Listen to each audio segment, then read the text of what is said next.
Amahoro y'Imana n'umugisha w'Imana no gufashwa n'Umwuka Wera bibane nawe ukurikirana Umutsizi TV mu izina rya Yesu Kristo wa Nazareti. Wari uzi yuko muri iyi si harimo amahame 6 ashobora kugufasha kuba umuntu ukomeye kandi wubahwa udasanzwe ugera ku ntsinzi ye.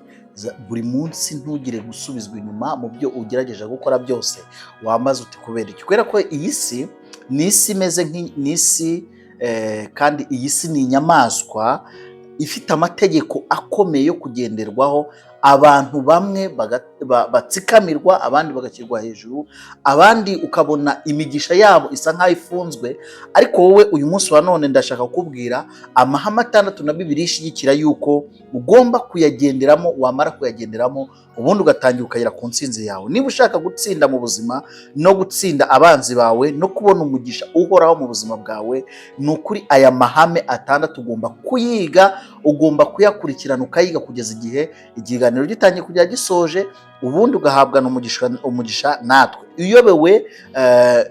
Uyobowe kandi ufite ubushobozi bwo gusigasira ibyo wagezeho, ikindi ukayamenya, ukayiga kandi ukayasirikana. Buri ntambwe yose ugiye gutera ukabasha kuyatereramo, kuko isi iyo uri nyakamwe irakuvunjira, ariko iyo mubayitsinda namwe murayivunjira. Niyo mpamvu rimwe na rimwe ukeneye ko aya mahame uyiga, ukamenya nawe kuyobora abakuzengurutse, ukamenya no kwiyobora nawe ubwawe, kuko uzi kwiyobora abasha gutsinda umudugudu kandi aruta utsinda igihugu. Uzi kwiyobora, uwimenya akamenya no kwiyobora aruta utsinda igihugu. Niyo mpamvu uyu munsi wa none ndagira ngo aya mahame uko ari 6 nubasha kuyagenderamo uzabasha gutsinda, kandi Bibiliya nayo irayashimangira yuko ugomba kuyamenya, kuko nk'umukristo hari ibintu bimwe Bibiliya rimwe na rimwe tuyisoma twirukanka ntitubashe kuyumva. Niyo mpamvu ndi hano kugira ngo usobanukirwe uburyo ki wabasha gutsinda, ugatsinda umwanzi, ukagira intsinzi mu buzima bwawe. Bya bindi wahora gusengera byanga,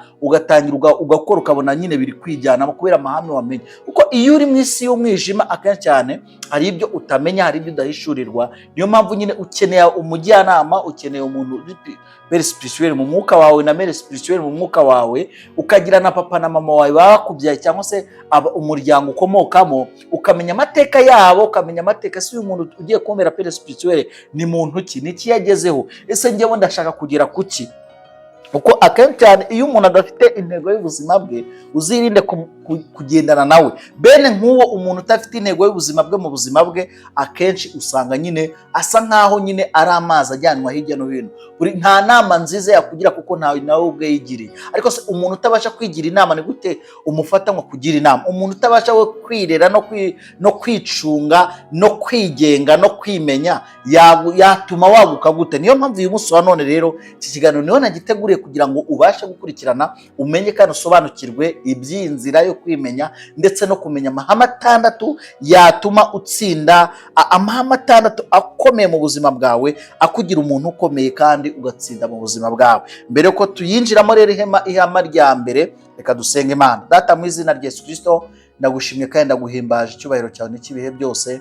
Papa mwiza wo mu ijuru ndagushimiye, habwa icyubahiro. Ndakwinginze kugira ngo ukorane nanjye, uze mwa kino kiganiro usenye mu izina rya Yesu Kristo bitakwiye kubakwa muri iki kiganiro, kandi wubake buri kimwe cyose mwami Imana cyagirira abantu neza, cyafasha abantu mu izina rya Yesu. Ndakwinginze kugira ngo izina ryawe rihabwe icyubahiro muri njyewe. Ndakwinginze kugira ngo umugisha wawe Data wa twese uze muri njyewe kandi unagere no kuri aba bantu bagiye gukurikira. Abantu uzakora subscribe arasanzwe utarayikoze umuha umugisha, uzakora like atarasanzwe utarayikoze umuha umugisha, uzakora comment akaza akagira icyo aduhaho inama n'ibitekerezo uzamuha umugisha.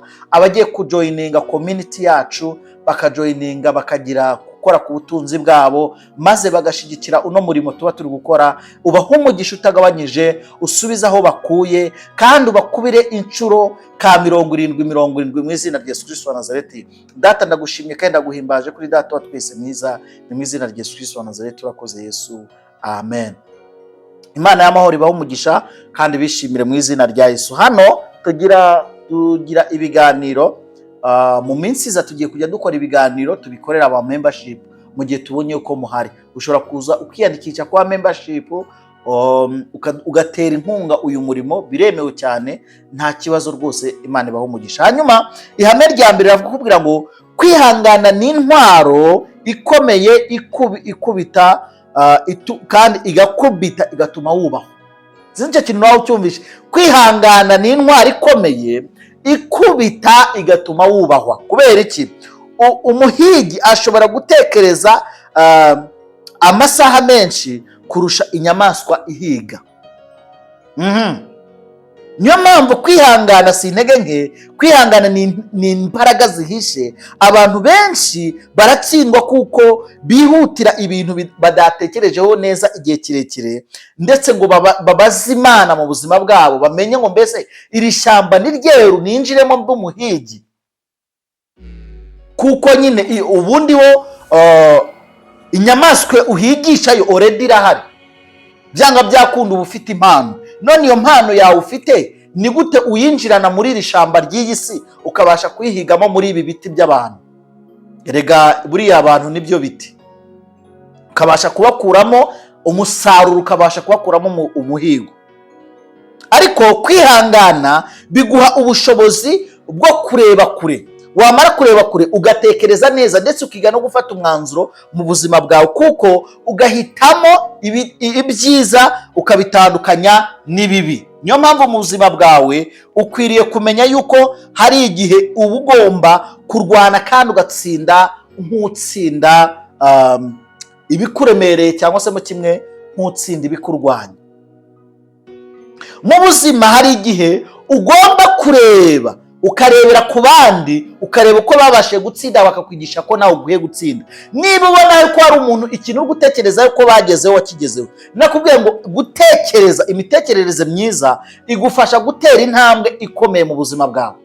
Niyo mpamvu iyo wahinduye imitekerereze, gutsinda birakorohera mu buzima bwawe. Abantu benshi cyane impamvu batagera ku byo bashaka, impamvu batagera ku butsinzi bwa nyabwo, ntibanabona n'umugisha w'iyi si, ni uko imitekerereze yabo iri hasi. Uko aho utekereza byanga byakunda uhageza amaguru. Kuko ibintu byose utageraho burya byapfiriye mu bitekerezo. Ibintu byose isi itaguha burya byapfiriye mu bitekerezo. Ariko iyo wamaze gukira mu bitekerezo, kugera ku mugisha wawe birakoroheye. Imana ishimwe cyane. Ariko kumenya igihe cya nyacyo cy'uko kiri kuza, umuntu aba agomba kugira intwaro bita kwihangana. Iyo yihanganye kandi agatangira agategeka ubuzima bwe, agategeka vision ye, agategeka ibyo abona imbere ye, agatangira akabigenga. Ko nababwiye mu itangiriro ibice 2:19 kwavuga ngo nuko Imana izanira Adamu ibyo yaremye byose kugira ngo yumve ko abyita. Tusome no mu Migani 16:32 no muri Matayo 24. Itangiriro 10 ibice 2:19 avuga ngo iki? Itangiriro ibice 2:19 aravuga ngo Uwiteka Imana irema umuntu Uwiteka Imana irema mu butaka amatungo yose n'inyamaswa zo mu ishyamba zose, n'inyoni n'ibisiga byo mu kirere, ibizanira uwo muntu ngo imenye uko abyita, kandi uko uwo muntu yise ikintu cyose gifite ubugingo aba ari ryo riba izina ryacyo. Sinzi aya magambo niba uyumvishije. Imana buri gihe cyose yaremye byose, ari yakuzanye ku isi. Ubundi Imana irema umuntu, cyangwa se ituma umuntu aruhuka mu nda ya nyina.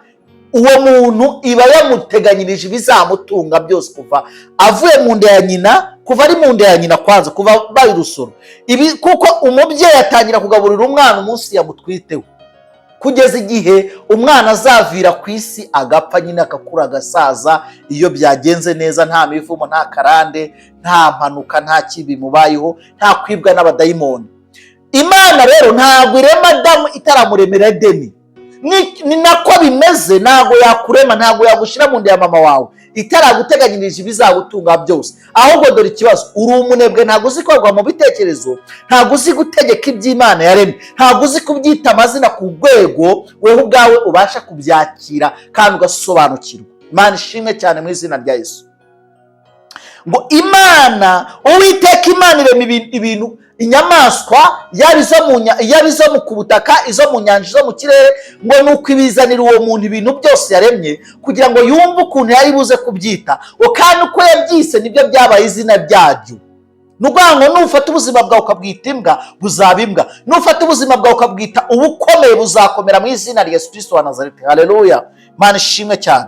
Imigani 16 n'umurongo wa 32 katwumve ko avuga mu izina rya Yesu Kristo wa Nazareti. Umurongo wa 32 havuga ngo iki? Aravuga ngo utihutira kurakara aruta intwari, kandi utegeka umutima we aruta utsinda umudugudu. Imana ishimwe cyane.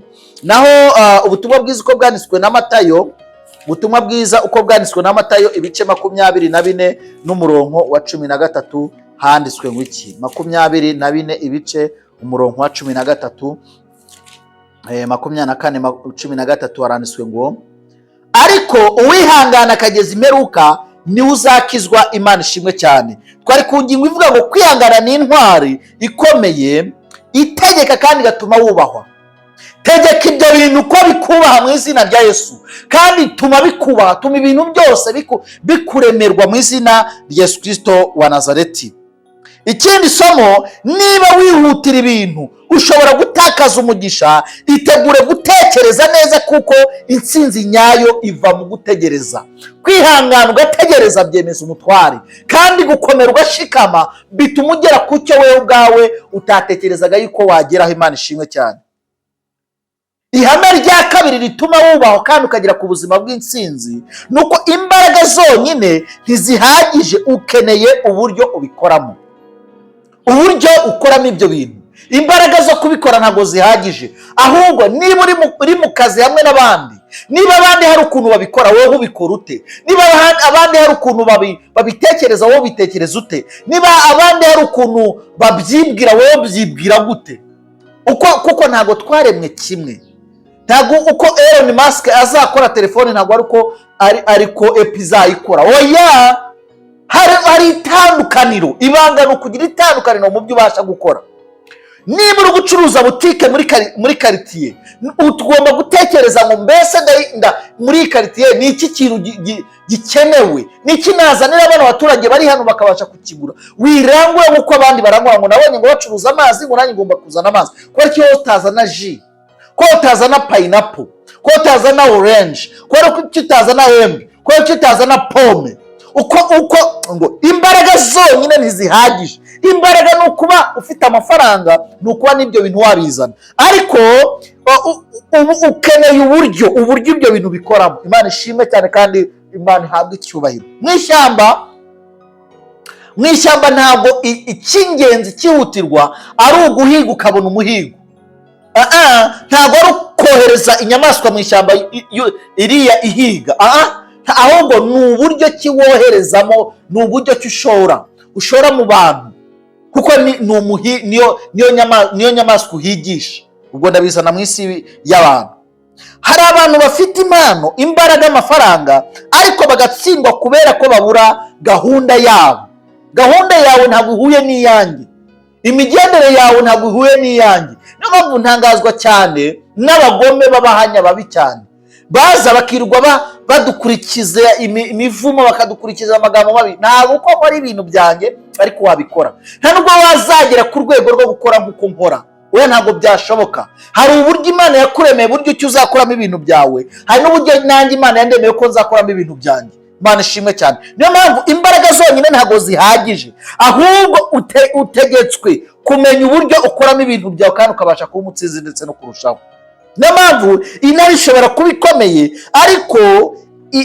ariko igira amayeri yo guhiga, ntijya yiruka ku bintu ibonye byose.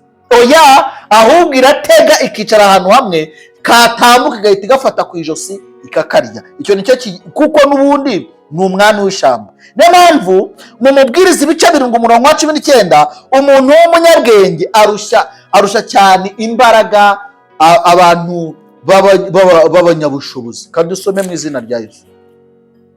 Umubwiriza ibice 7 umurongo wa 19 handitswe ngo iki? Haranditswe ngo ubwenge butera umunyabwenge imbaraga kuruta abatware 10 bari mu mudugudu wabo biyicariye. Ni ukuri niko bimeze. Niyo mpamvu umunyabwenge arabyuka imbaraga ze akazimenya uburyo ki agomba kuzikoresha, ariko umuswa yihutira ibintu byose. Imigani 21 umurongo wa 31. Imigani 21 umurongo wa 31 handitswe ngo iki?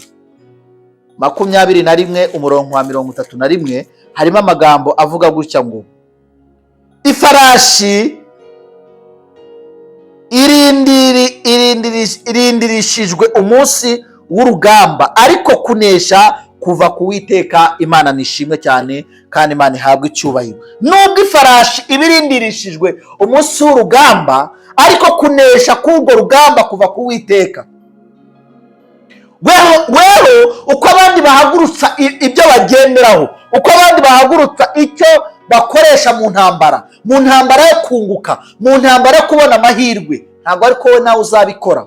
Ahubwo ugomba kumenya uburyo bwo kugira gute, bwo gusaba Uwiteka kuri iyo farashi ngo uyigendereho, ubashe kuzana intsinzi muri iyi si mu izina rya Yesu. Niyo mpamvu ugomba kumenya kino kintu, ntukishingikirize ku mbaraga gusa, shaka ubwenge, utegure, usenge kandi utekereze mbere yo gukora. Niyo mpamvu hari abantu nita ngo nabaswa cyane. Ni gute ufata 10% cyawe, umva warakoreye amafaranga arakuvuna, urangije uyohereza umuntu, upfuye kumwohereza gusa, ntupfukanye ngo uyasengere. Uzi imbaraga ziri hagati yawe n'uwo muntu.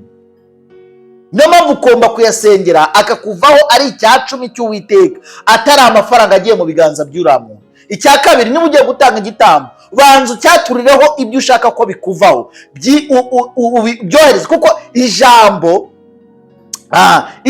rirarema, kandi ngo ururimi abarukunda bazatungwa n'icyo ruzana. Imana ishimwe cyane.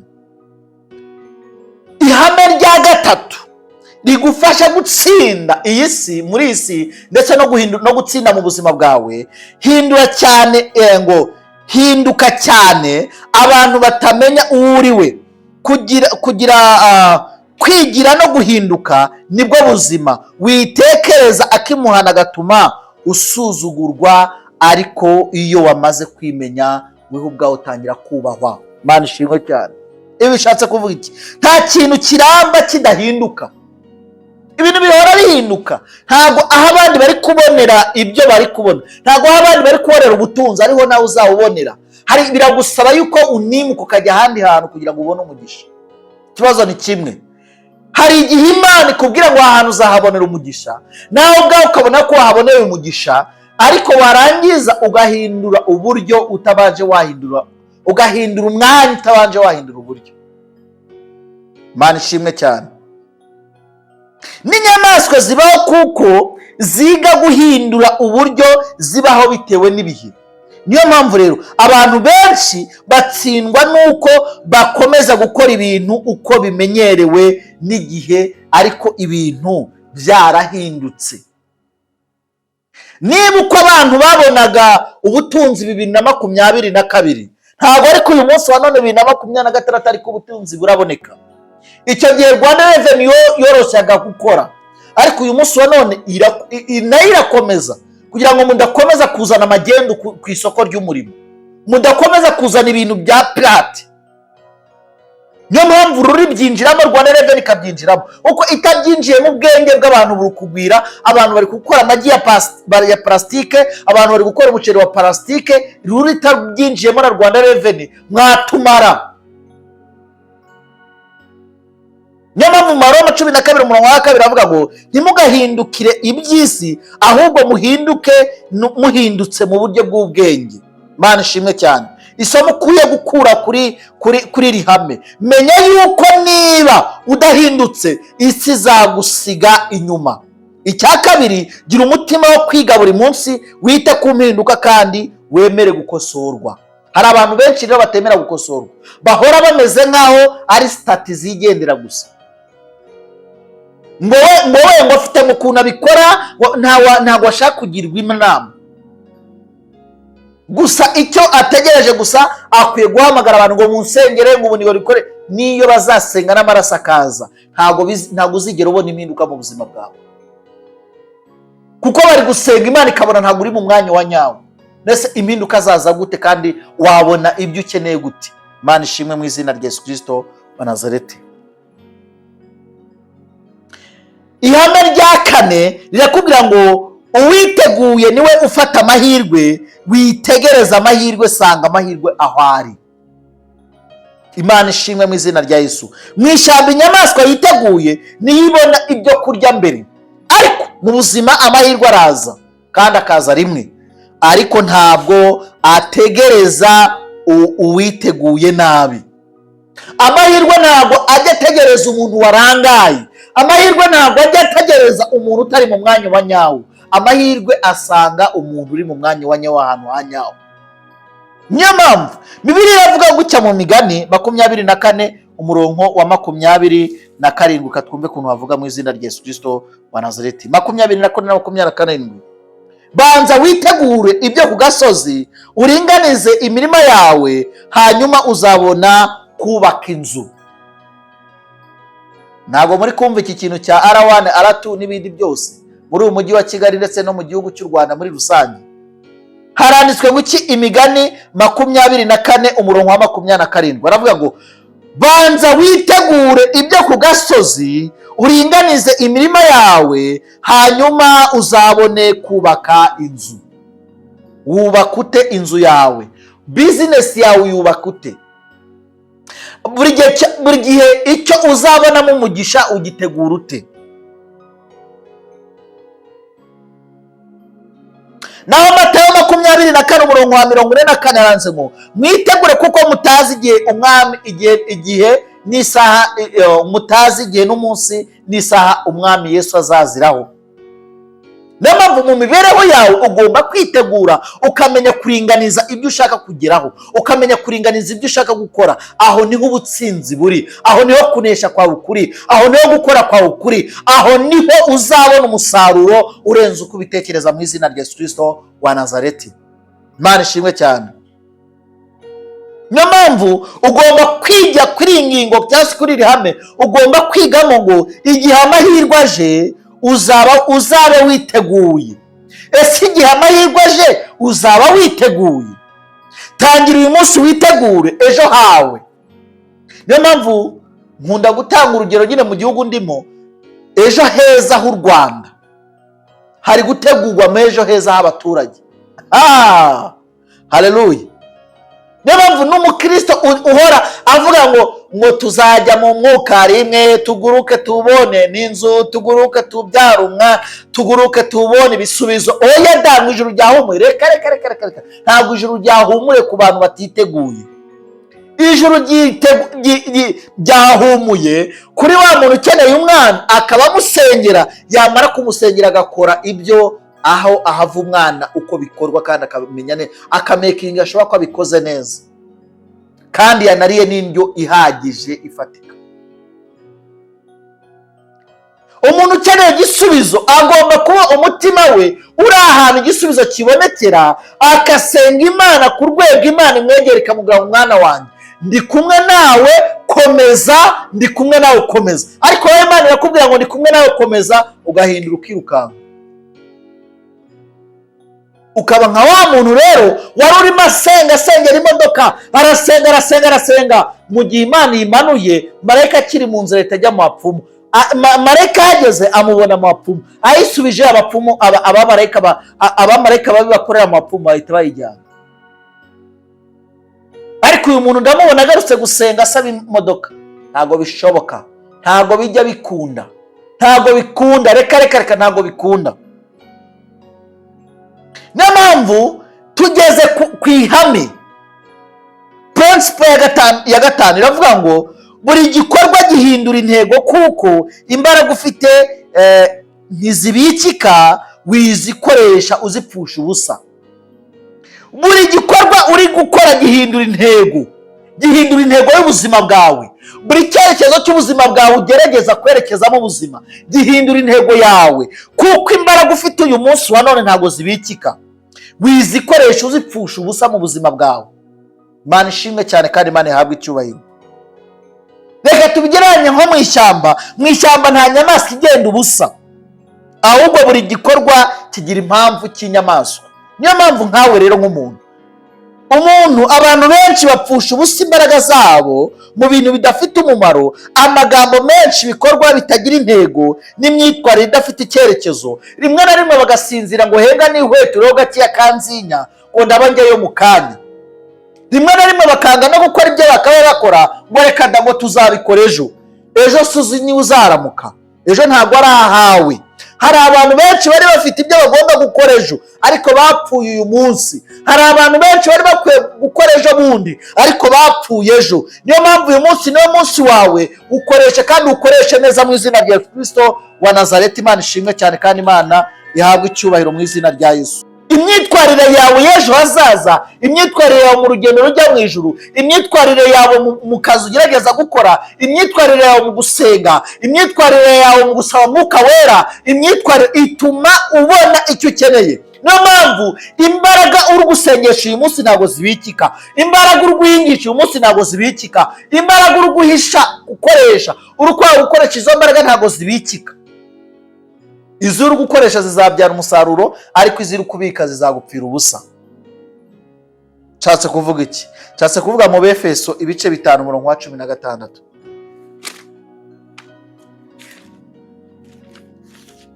Abefeso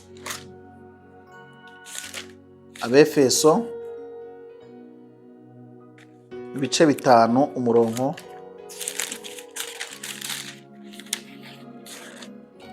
Abefeso ibice 5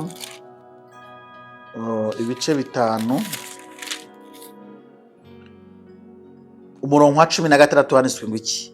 Haranditswe ngo mucunguze uburyo umwete kuko iminsi ari mibi. Imana ishimwe cyane.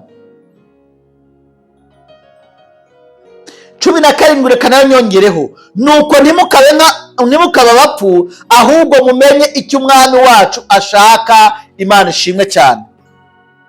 Kubera iki rero? Kubera yuko iyo udacunguje uburyo umwete, iyo udakoze kugira ngo utere imbere, iyo udakoze kugira ngo ugire iherezo ryiza, iyo udakoze kugira ngo ubuzima bwawe butere imbere, iyo udakoze kugira ngo ugere ku ntego zawe, iyo udakoze, iyo hari imbaraga uri kubika ukazisinzirana, iyo hari ibintu uzi gukora neza ntubikore, bikubera icyaha mbere na mbere. Icya kabiri kandi ejo hazaza ugasigara uririra mu myotsi nkande nka Bakame. Niyo mpamvu buri munsi baho nk'umuntu uri mu ntego z'ubuzima bwawe, baho nk'umuntu ushaka gusohoza intego y'ubuzima, baho nk'umuntu ushaka kugira icyerekezo cy'ubuzima, baho nk'umuntu ushaka kugira ejo hazaza h'ubuzima bwe.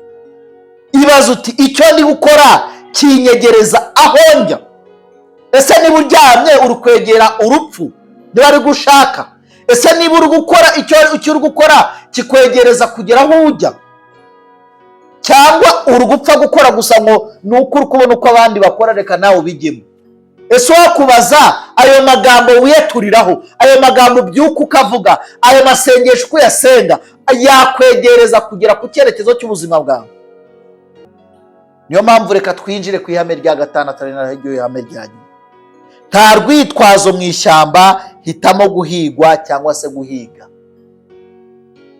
Nta rwitwazo mu ishyamba, hitamo guhiga cyangwa uhinduka umuhigo. Baguhige pe!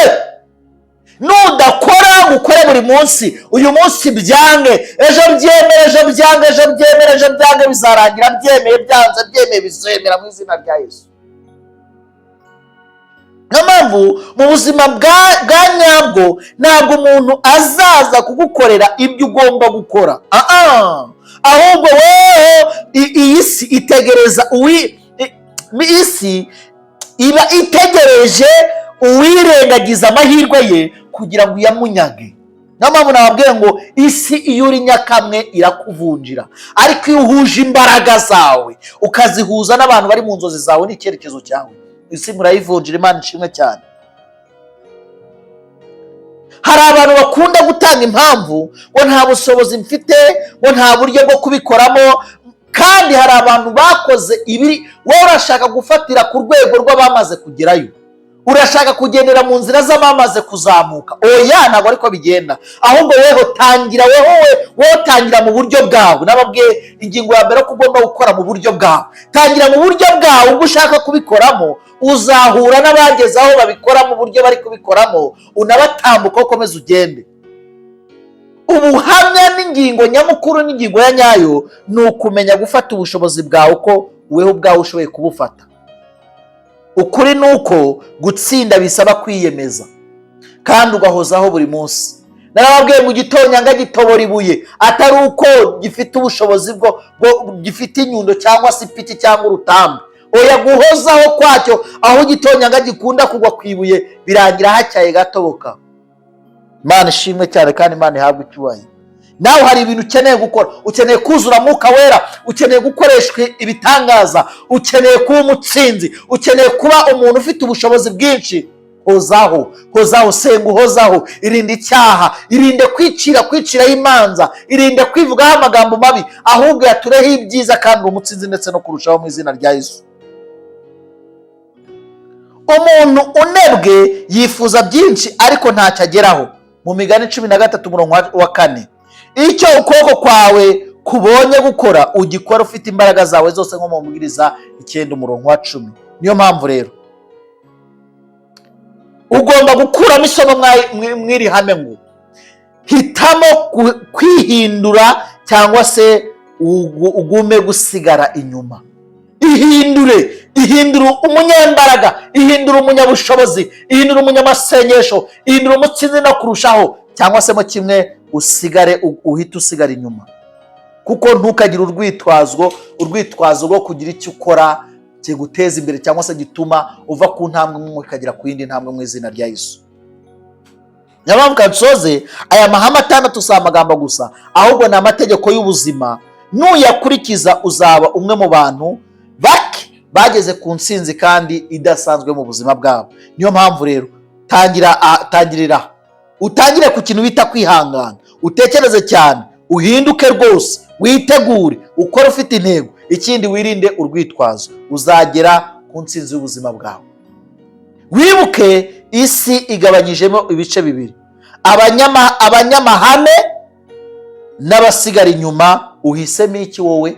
Uhisemo kuba umunyamahame w'ubutsinzi cyangwa uhisemo kwibera muri babandi binjiji basigaye inyuma? Andika muri comment, kora subscribe, joininga community yacu. Nukuri joininga, uduteze imbere, uze kuba membership wacu. Kwari ibiganiro tuzajya dukora mu minsi iraza. Umunsi akari imbere karahinda pe. Tuye kujya dukora ibiganiro tubihe babandi